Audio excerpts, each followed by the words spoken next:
according to him, he said that 50% of women, females, it's actually 50% of women in the United States that have abortion. It's 25% of them are teenagers, and actually it's 20% of them are girls, and only 15%, under 15 it's only 1.2%. So it's more of a, you don't have the younger than 15 going out to get an abortion, and mostly those are just because of the abusers, and so the numbers are pretty low as far as parental consent for the under 15-year-olds. And he also said that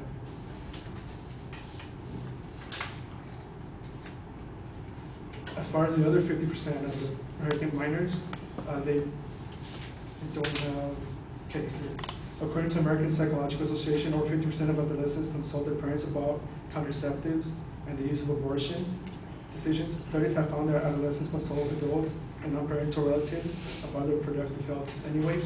So it's kind of like they're trying to set up a new policy for teenagers who already kind of 50% more to tell their parents. So as far as 50%, they don't need this new law. And as far as the other 50%, that's where the issue lies, because they have nowhere to go, no one to talk to. So they know the complications that they have, and they feel that they should take care of that as soon as possible.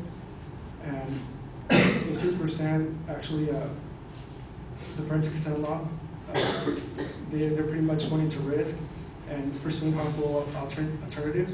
So that in reality, no parental consent regarding abortion rights for minors in California seems to result in these complications for pregnant minors.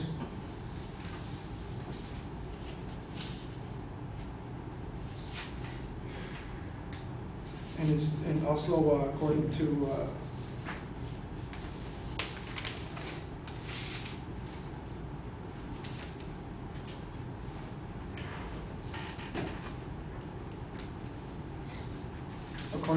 Deborah Haas-Wilson, she claims that funding may perhaps be a reason for states to favor parental consent, because a lot of the medical funding for abortion becomes restricted. So they think that there's maybe a conspiracy there, or they're trying to save money, so trying to cover on the edges. And actually, black women are more than 3 times likely as white women to have abortions, and Hispanic women are roughly 2 times more likely.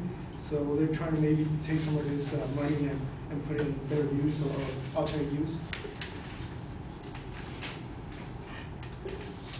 And actually, as far as 48% of all abortion facilities provide services after the 12-week pregnancy, and about 14% of all abortions in the United States are paid for by public funds, virtually all of which are state funds, and 16 states pay for abortions for females who are poor.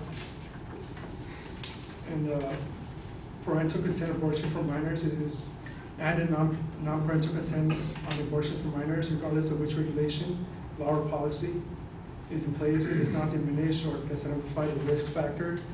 I mean, the risk factor is still there. So by him saying that, you know, if you go with or without, or your parents tell you complications, regardless, most likely they're going to go get an abortion because they're not going to approve of it. They're not going to approve of the baby. So although all the stories he told are pretty real, and it seems somewhat relevant, because the issue is whether or not abortions are dangerous, and we know they are, but the issue is whether or not the minor should have the right, the freedom to choose the course for their future in regards to abortion.